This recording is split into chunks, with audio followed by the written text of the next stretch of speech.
Okay, so you know that feeling, right? Like when you reach in your pocket for your keys and they're just not there. Oh, yeah, And it's just like, whoa, where are they? I need them. totally. It's like that missing thing becomes like the only thing that matters for a second. Right. Or how about like when you're with a close friend and there's that comfortable silence between you, you Yeah. know? Yeah, yeah. It's not just like nothing. It's something meaningful. It It is. So is. that's kind of what we're diving into today. The idea that what's not there can be just as important as what is. Exactly. We're talking about the phenomenology of absence. And we're doing a deep dive today into a fascinating exploration called the Phenomenology of Absence, an in-depth exploration to kind of unpack all this. Yeah, it's a really interesting look at how absence shapes our experiences. For you, the listener, think about this for a second. Have you ever noticed how a memory you've almost forgotten can still kind of affect how you feel today? Oh, for sure. Or how about like in a conversation, sometimes what's not said can be super loud. Yeah. You know what I Yeah. mean? Absolutely. Or how, like, the history we learn can be shaped by the stories that are left out. Yeah, totally. That's what we're getting at today. We're looking at how absence isn't just an empty space. It's like this active force that shapes how we understand the world. Right. So traditional phenomenology, it looks at how we experience things that are present Mm. right there in front of us. Right. But the phenomenology of absence, it shifts that focus. It Yeah. says, hey, let's look at what's not there, that negative space, and see how that impacts our experience. So, like, one of the examples in the book is imagine walking into a room that a loved one used to be in, maybe someone who's passed away. Right. Yeah. You don't see them, but it still feels like they're kind of there, doesn't it? Definitely. Like that absence has a presence. Yeah. It's not just an empty space. It's filled with the memory of what was there. Right. It's like, um, you know how silence works in music? Yeah. Think about it. It's not just a break between the notes. It can create tension or drama or let the previous sounds linger. Yeah. The absence of the sound Mm. becomes a part of the music. I was just thinking about like an abandoned building. It's like you can almost feel the stories of the people who used to be there, all the laughter and life. That's not there anymore. It's like you said, it's not just empty rooms, it's the absence that gives it that certain feeling. Exactly. And it connects to how our brains work. Yeah. We're not just passively taking in information.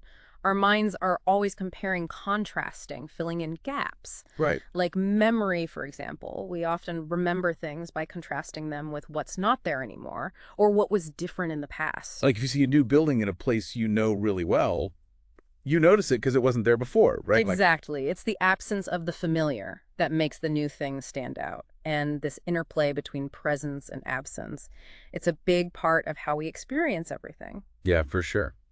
Okay, so let's talk about those optical illusions. I love these Oh, things. yeah, they're great. Like Rubens' vase. Right. You see either two faces or a vase. And the thing is, the vase isn't really a solid shape on its own. It's defined by the empty space between the faces. The absence is what creates the shape we see. So it's like the absence makes the present thing. You know what I mean? Mhm. And it's not just sight either. What about like phantom limb syndrome? Oh, that's a powerful example.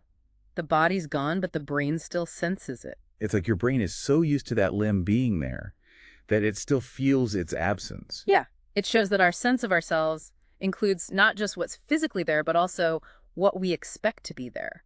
So then the exploration talks about art, things like music that has a lot of Ah. pauses, or a story where important details aren't actually said out loud. Right. And those things aren't just missing pieces, they make you, the audience, participate. You have to fill in the gaps and feel the weight of what's not explicitly there. And it mentions John Cage's 4'3". Oh, yeah, that's a wild one. It's a piece of music with no actual music. You know what I mean? You just sit there and listen to the silence and all the random sounds that pop up, coughs, rustling chairs. Right. And it makes you really aware of those sounds because there's no music to distract you. It turns the absence of traditional music into a really present experience, makes you think. So this is where it starts to get philosophical, talking about existentialism. Yeah, Sartre.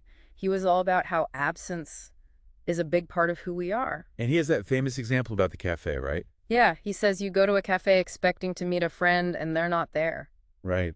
And that absence, it changes how you experience the whole cafe. Yeah. The people, the atmosphere, it's all seen through the lens of the missing friend. Their absence becomes a presence in a way. I've definitely felt that walking into a place looking for someone and they're not there. And it just changes the whole vibe. Right. And that feeling of anticipation turning into disappointment, it really highlights how attuned we are to what should be there. Totally. And then there's Heidegger. He talked about Mangel and Ensug. Yeah, Mangel means like lack or defect, and Ensug is like withdrawal or deprivation. He's saying that we often don't really notice things until they're gone or broken or unavailable. Right, like the classic example of the hammer. Yeah, when it's working, you don't even think about it. But when it breaks, you suddenly realize how much you needed it. It's the absence of that expected function that makes you aware. Exactly. And this idea of absence shaping things, it goes beyond our personal experiences. It affects society and politics, too. Yeah, the exploration points out that societies are shaped by what's been forgotten or left out just as much as by what they remember and celebrate. Like, think about cultural amnesia when certain historical events are left out of textbooks or the news. Right. It creates this gap in how a society understands its past, and that can really affect its values and identity today. It's like a missing piece of the puzzle. Oh, And then there's representation in media.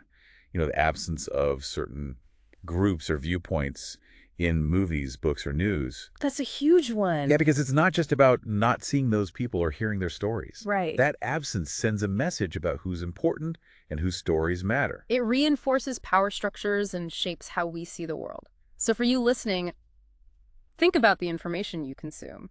Whose voices are you hearing and whose voices might be missing?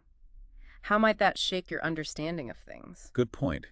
And then the exploration talks about how silence itself can be powerful, like in protests. Right. Silence isn't always passive. It can be a way of communicating something really strongly. Like when people have a moment of silence to remember something, or when they refuse to participate in something. Exactly. Those are active choices that speak volumes. Like the absence of speech becomes its own presence. Definitely. Now, moving into a bit of a heavier topic, the experience of absence is probably most profound when it comes to death and loss. For sure. When someone you love dies, it's not just that they're not physically there anymore. Right. Their absence changes the meaning of everything, the places they were, the things they used, the memories you shared. It's like those things become reminders of their absence, and it makes that absence feel even stronger. It's interesting how people often keep the belongings of someone who's passed away untouched. Yeah, it's like they're preserving that person's absence in a way. And this connects to the idea of the sublime. Like when you experience something vast and overwhelming like a desert or ancient ruins. Yeah, or even minimalist art. Right. It's often the emptiness, the sense of something missing that creates that feeling of awe or longing. The absence invites us to fill it with our own imaginations and emotions. Yeah. So coming back to the main idea of the phenomenology of absence, it's this paradox that absence isn't just nothingness. Right. It's not just a void. It's an active force that shapes our consciousness. We experience life not just through what's there, but also through what's missing, forgotten, or hidden. It's this constant back and forth between presence and absence. Yeah. And the key takeaway is that what's not there is often just as important as what is there. It shapes our memories, how we see the world, our identity, even our reality. So as we wrap up here, think about this. Is there a significant absence in your own life, big or small? How has it shaped your experiences in ways you maybe haven't thought about before? What kind of presence has that absence created? It's a really interesting thing to reflect on. Definitely. And hopefully this deep dive has given you a new way of seeing the world, not just for what's there, but also for the power of what's not there. Absolutely. That's all for today. Thanks for joining us. Thanks for having me. We'll see you next time for another deep dive. See ya.